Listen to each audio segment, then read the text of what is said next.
Bersyukur kita kepada Allah Subhanahu wa Ta'ala yang mana pada kesempatan pagi hari yang berbahagia ini Allah Subhanahu wa Ta'ala telah menunjukkan kepada kita semua rasa cinta dan kasih sayangnya kepada kita. Apa bukti Allah Subhanahu wa Ta'ala sayang dan cinta kepada kita? Yaitu buktinya pada hari ini, pada pagi ini Allah Subhanahu wa Ta'ala masih sibukkan kita dalam maksud dan tujuan kita diciptakan di dunia ini. Jadi ketika seseorang ini dia disibukkan dengan maksud dan tujuan dia diciptakan, maka ini tanda Allah Subhanahu wa Ta'ala cinta dan sayang kepadanya. Kalau seseorang ini disibukkan dengan keperluan, bukan dengan maksud dan tujuan Allah ciptakan, maka berarti dia ini tidak disayang oleh Allah Subhanahu wa Ta'ala. Mungkin dikasihi, akan tapi tidak disayangi, tidak dicintai. Tapi ketika kita disibukkan dengan maksud dan tujuan Allah ciptakan kita di dunia ini, yaitu apa? Wa ma khalaqtul jinna wal insa illa liya'budun. Tidaklah aku ciptakan jin dan manusia kecuali untuk beribadah kepada Allah. Jadi ibadah ini adalah maksud dan tujuan Allah Subhanahu wa Ta'ala ciptakan kita ke dunia ini. Kalau hari ini hanya karena keperluan hidup di dunia, atau orang tinggalkan maksud dan tujuan, ini orang yang lalai, orang yang tersesat. Dia sibuk mengurusi keperluan-keperluan dunia, tapi dia lalai dari maksud tujuan dia diciptakan di dunia ini, yaitu beribadah kepada Allah Subhanahu wa Ta'ala. Kemudian ibadah seperti apa yang Allah Subhanahu wa Ta'ala inginkan, yang Allah Subhanahu wa Ta'ala kehendaki? Apakah hanya sekedar ibadah dengan ibadah yang sembarangan, serampangan? Tentu Allah Subhanahu wa Ta'ala menginginkan ibadah yang berkualitas. Yang berkualitas. Hari ini orang untuk sesuatu perkara yang di dunia ini ingin yang berkualitas, pengen rumah yang berkualitas, pengen mobil yang berkualitas, kendaraan yang berkualitas, harta benda yang berkualitas, ingin yang baik, bagus. Tapi terkadang hari ini orang tidak memperhatikan bahwasanya Allah Subhanahu wa Ta'ala menginginkan ibadah kita juga berkualitas. Kalau ibadah kita ini tidak berkualitas, maka ini akan ditolak oleh Allah Subhanahu wa Ta'ala, tidak akan diterima. Mungkin secara kewajiban, secara muamalah dengan Allah mungkin sudah selesai, sudah selesai. Tapi mungkin dalam sisi pahala, derajat di sisi Allah Subhanahu wa Ta'ala ini tidak dia dapatkan. Bahkan ketika orang melakukan ibadah, muamalah kepada Allah kok tidak berkualitas, bahkan terkadang Allah Subhanahu wa Ta'ala mengancam, fawailul lil musallin, celaka bagi orang yang sholat. Sholat yang seperti apa? Alladzina hum an salatihim sahun, yang mana dia lalai dari sholatnya. Lalai dari sholat ini berbagai mufasir menafsirkan beda-beda. Ada yang mengatakan ini adalah sholatnya orang-orang munafik. Di zaman Rasulullah SAW dulu orang-orang munafik itu kalau sholat itu supaya kelihatan Rasulullah, supaya kelihatan sahabat. Kalau sholatnya pagi, sholatnya malam, ya, mereka akan datang berjamaah. Yang penting tadi siang sudah kelihatan Nabi. Ada mufassir juga mengatakan orang yang dulunya sholat kemudian setelah itu dia tinggalkan sholat, tidak pedulikan sholat.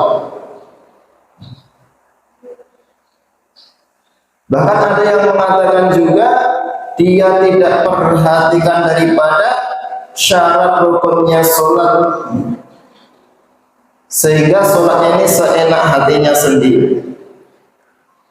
Ada yang mengatakan juga melalaikan dari waktunya sholat. Jadi sholat diundur-undur, nanti masih ada waktu, diundur lagi masih ada waktu, sehingga habis waktu akhirnya dua sholat dijadikan satu, dijamak dengan tanpa ada uzur syar'i. Maka sholat-sholat yang dikerjakan seperti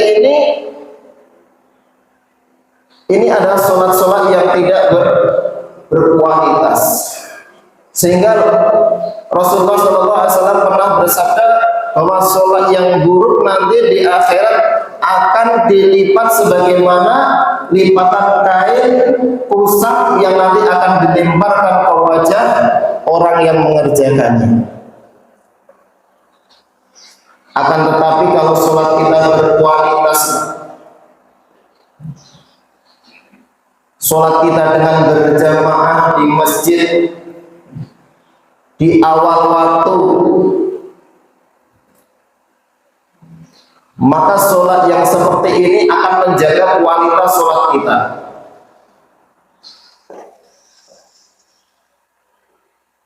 Bahkan ditamsilkan atau diibaratkan kalau kita sholat berjamaah ini sebagaimana kita menjual buah sebagaimana buah burungan.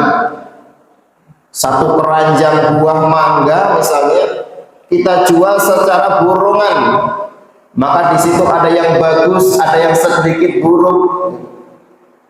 Maka kalau kita jual burungan, maka yang bagus dan yang buruk ini akan laku terjual semua. Akan tetapi kalau kita jual bijian, satuan, maka yang laku hanyalah yang bagus-bagus, sedangkan yang buruk akan dibuang ke tempat sampah, tidak berharga. Begitu juga sholat kita. Ketika kita sholat kita kerjakan dan berkualitas dengan baik dan benar, dengan kita kerjakan berjamaah di masjid di awal waktu, maka sholat kita ini akan berkualitas di sisi Allah Subhanahu wa Ta'ala. Allah akan pandang sholat kita.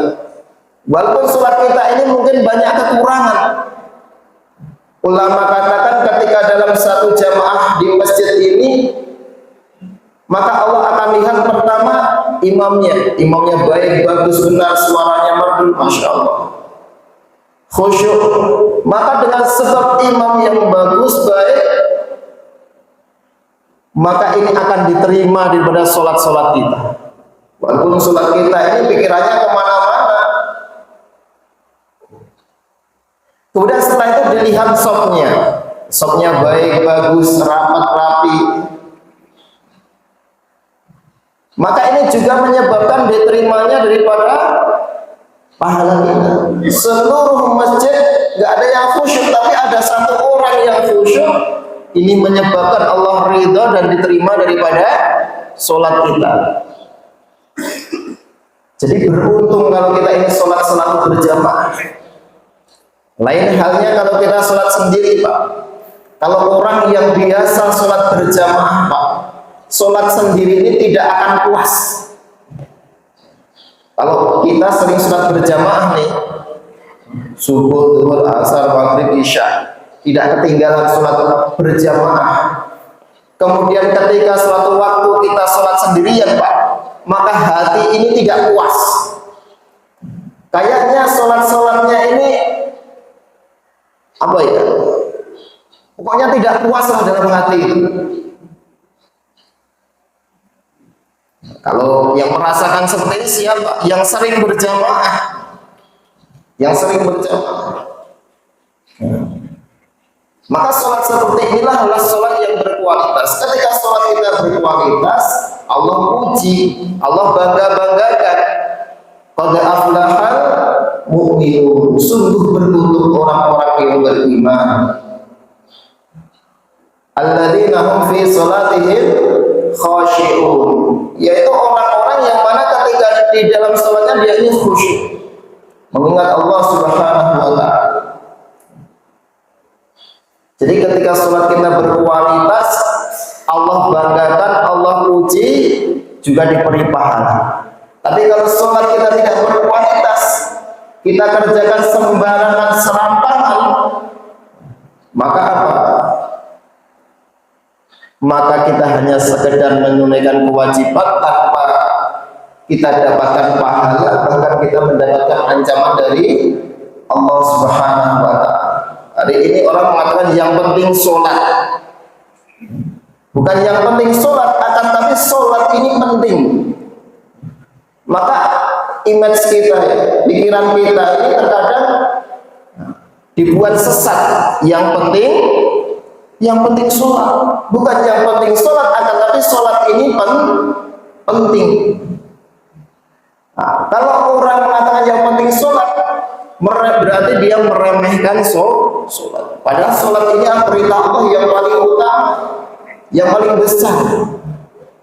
Nah, ketika sholat diremehkan, nanti akan meremehkan daripada amalan-amalan yang lainnya, ibadah-ibadah yang lainnya. Akan tapi ketika kalau kita menjaga kualitas sholat kita, berusaha menjaga kualitas sholat kita, maka kita nanti juga akan menjaga kualitas ibadah-ibadah yang lainnya. Sebagai nama puasa yang hari ini kita kerjakan, maka kita akan selalu menjaga kualitasnya. Karena sudah biasa menjaga kualitas ibadah sholat. Hujatul Islam Al-Imam Al-Ghazali, beliau mengatakan as-shaumu salatu darajatin. Imam Ghazali mengatakan puasa itu ada 3 tingkatan. Jadi seluruh manusia ini terbagi atas 3 tingkatan dalam puasa. Yang pertama shaumul umum, yaitu puasa pada umumnya manusia. Ini derajat yang paling rendah. Yaitu puasa seperti apa? Yaitu kaful batni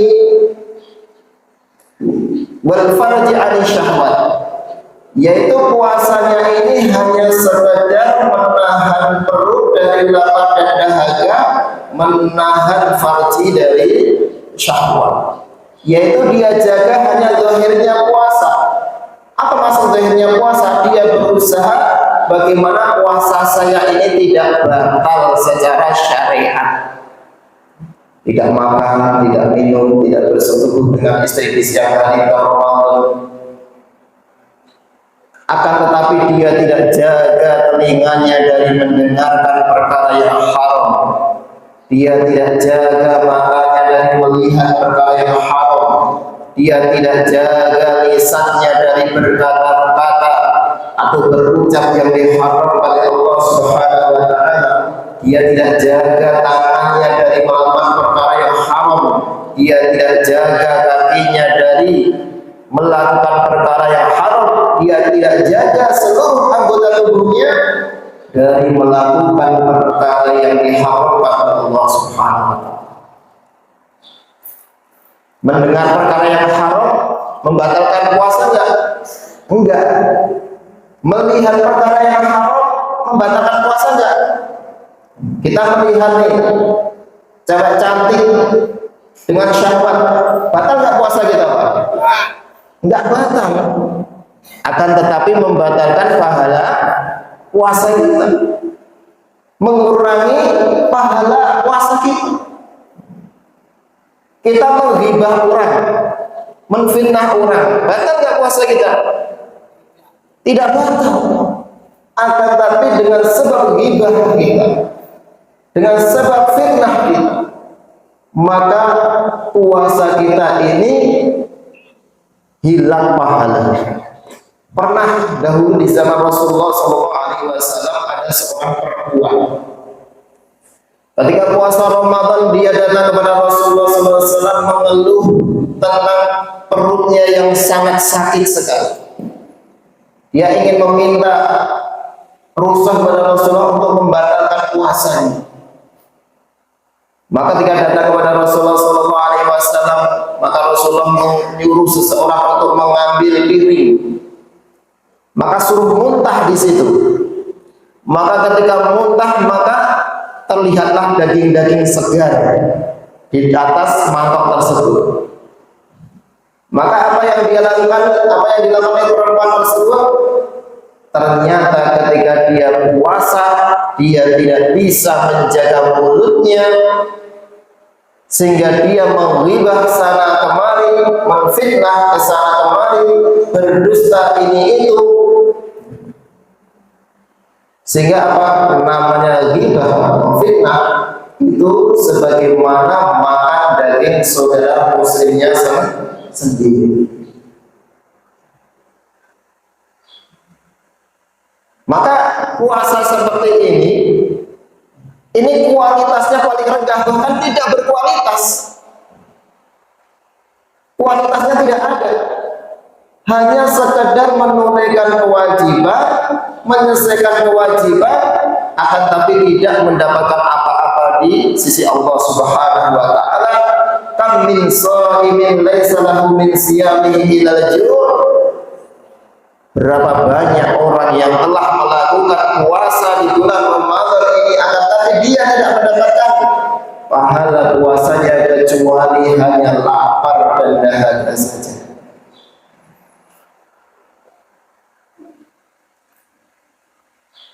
Ini derajat yang paling rendah sekali. Hanya sekedar menjalankan kewajiban, sekedar ikut-ikutan saja. Orang puasa, saya puasa. Tidak ada ihtisab. Nah, puasa seperti ini yang tidak mendapatkan buahnya puasa, yaitu apa? La'allakum tattaqun, menjadi orang bertakwa di sisi Allah Subhanahu wa taala. Kemudian derajat yang kedua, shaumul khusus, puasanya orang khusus. Apa itu puasanya orang khusus? Yaitu kafus sam'i wal basari wal lisani wal yadi wal rijli wa ansa'il a'dha 'anil atham. Kemudian puasa yang derajatnya pertengahan, derajat yang kedua, yaitu puasanya orang selain dia menahan lapar dan dahaga setelah syahwat, maka dia juga jaga telinganya dari mendengarkan perkara-perkara yang haram, dia jaga matanya dari melihat perkara yang haram, dia jaga mulutnya dari berbicara yang haram, dia jaga tangannya dari melakukan perkara yang haram, dia jaga seluruh anggota tubuhnya dari melakukan perkara yang haram. Dia jaga semuanya dari dosa-dosa. Maka derajat yang kedua ini ketika dia kerjakan, dia laksanakan, maka dia akan memperoleh buahnya puasa, yaitu menjadi orang yang bertakwa kepada Allah Subhanahu wa taala. Maka ketika selesai bulan Ramadan, maka akan ada pengaruh di dalam kehidupannya. Dia akan meninggalkan daripada perkara-perkara yang dilarang oleh Allah Subhanahu wa taala. Dia akan takut kepada Allah Subhanahu wa taala fi sirri wa alaniyah. Dia akan takut kepada Allah Subhanahu wa taala baik dalam keadaan sembunyi-sembunyi sendirian ataupun ketika di depan khalayak ramai.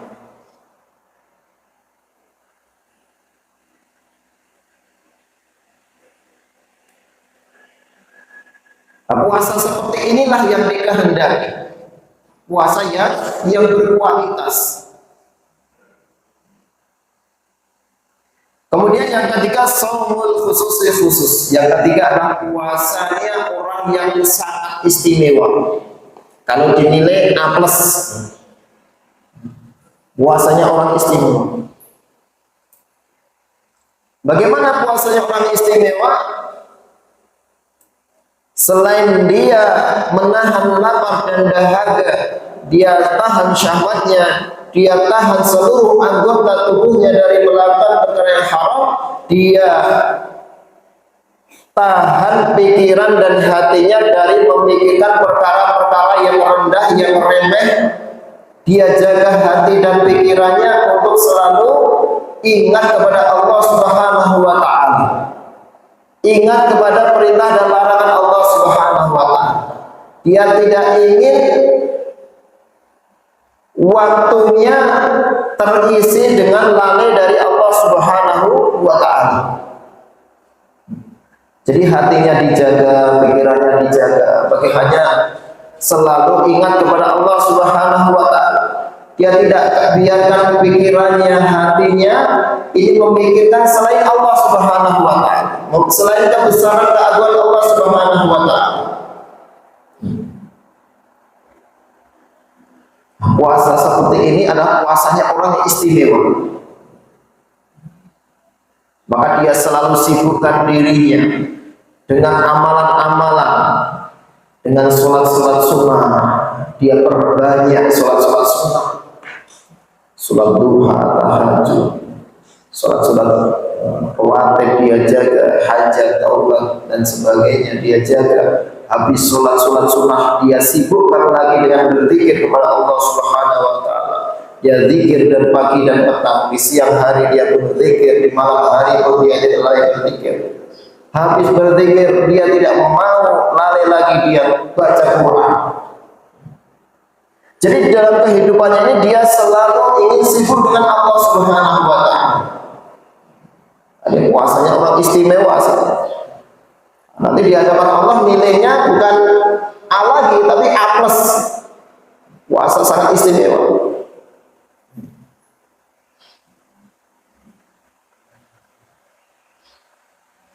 Jadi puasa yang sebenarnya adalah puasa yang berkualitas di sisi Allah Subhanahu wa Ta'ala. Maka jangan sampai kita biarkan puasa yang dulu-dulu, mungkin dulu kita pernah melakukan puasanya biasa-biasa saja, kemudian tidak menyebabkan efek takwa, karena dulu puasanya hanya menahan lapar dan dahaga, menahan syahwat, tidak dibarengi dengan meninggalkan perkara-perkara yang diharamkan oleh Allah Subhanahu wa Ta'ala, sehingga efeknya tidak ada apa-apa ketika selesai bulan Ramadan. Maka itu kita tinggalkan jauh-jauh. Kita ganti dengan puasa yang berkualitas, dengan puasa yang berkualitas. Minimal kalau kita ini tidak bisa yang ketiga, yang istimewa, maka minimal kita kerjakan yang kedua. Kita berusaha sekuat tenaga kita bagaimana ketika kita terjaga. Kita berusaha sekuat tenaga kita supaya mata kita terjaga, mulut kita terjaga, tangan kita terjaga, kaki kita terjaga, seluruh anggota kita terjaga dari melakukan perkara yang haram.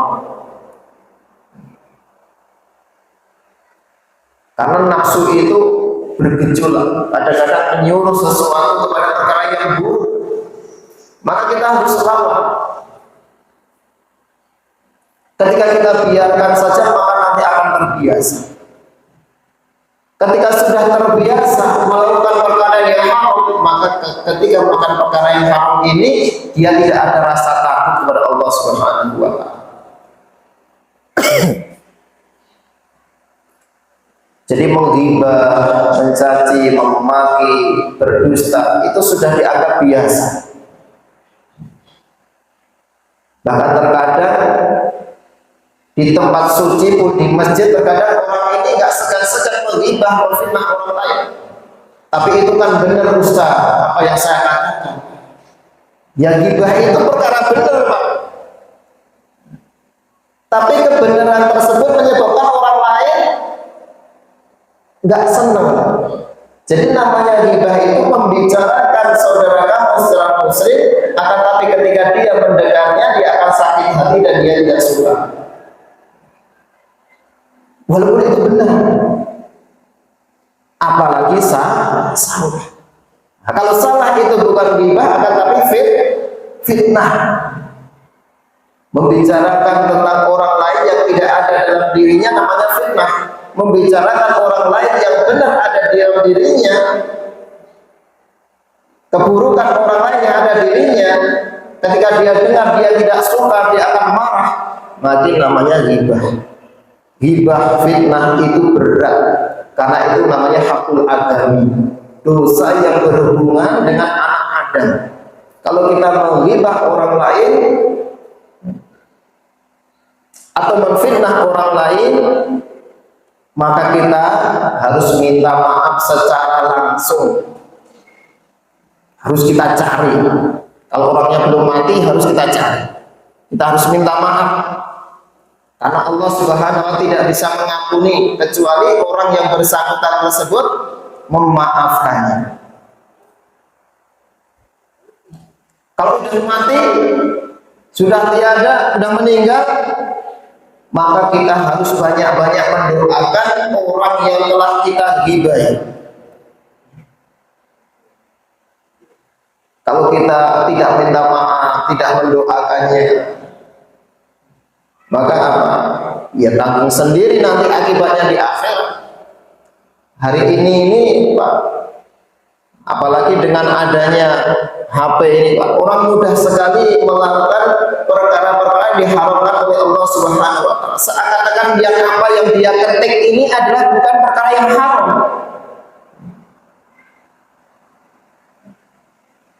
Jadi dianggap kalau perkara haram itu lewat mulut, telinga. Akan tetapi dengan tulisan saja itu kalau sampai menghina, memfitnah orang lain, itu pun juga termasuk perkara yang dosa.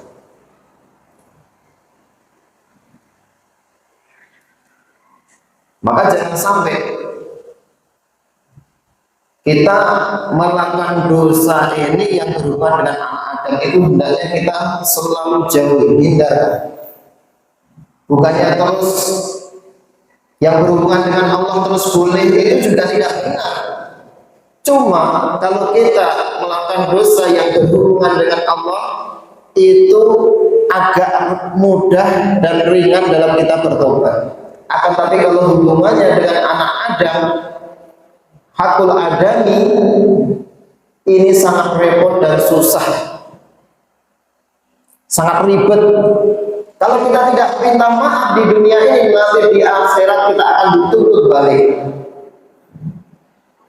Pahala-pahala kita akan diambil satu persatu, diambil sama orang yang kita zalim di dunia ini. Pahala kita habis, dosa mereka ditimpakan kepada kita.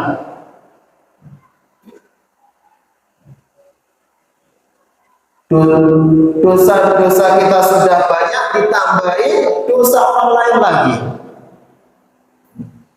Pahala kita sudah habis, ditambahi dosa-dosa orang lain. Maka kata Rasulullah, itulah orang yang sangat merugi. Orang yang sangat merugi, kata Rasulullah SAW. Dia membawa amal-amal banyak ke akhirat, bawa sholat, bawa puasa, bawa zakat, bawa pahala haji dan sebagainya.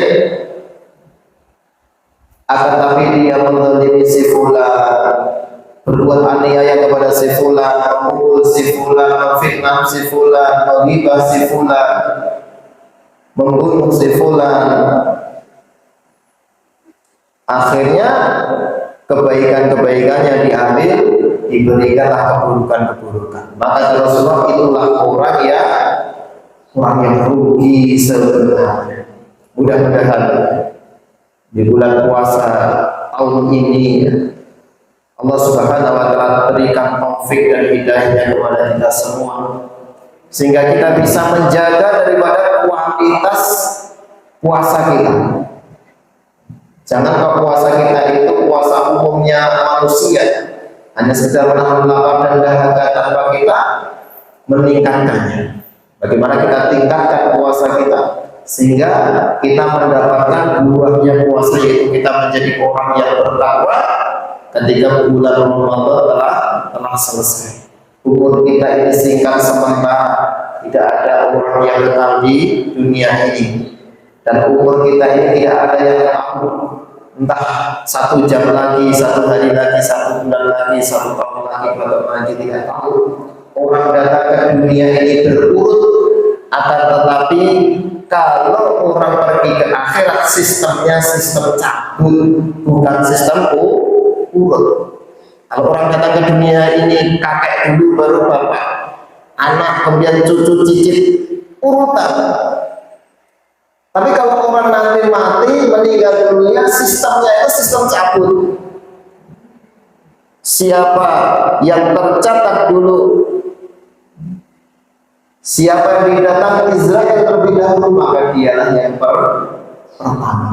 Maka hendaknya kita persiapkan diri kita, khususnya di bulan Ramadan ini, kita berbanyak doa kepada Allah Subhanahu wa taala supaya Allah Subhanahu wa taala selamatkan kita dari fitnah-fitnah di dunia ini. Mungkin ini saja yang bisa kita sampaikan. Kalau ada benarnya semata-mata dari Allah Subhanahu wa taala, kita tutup dengan doa kifaratul majlis.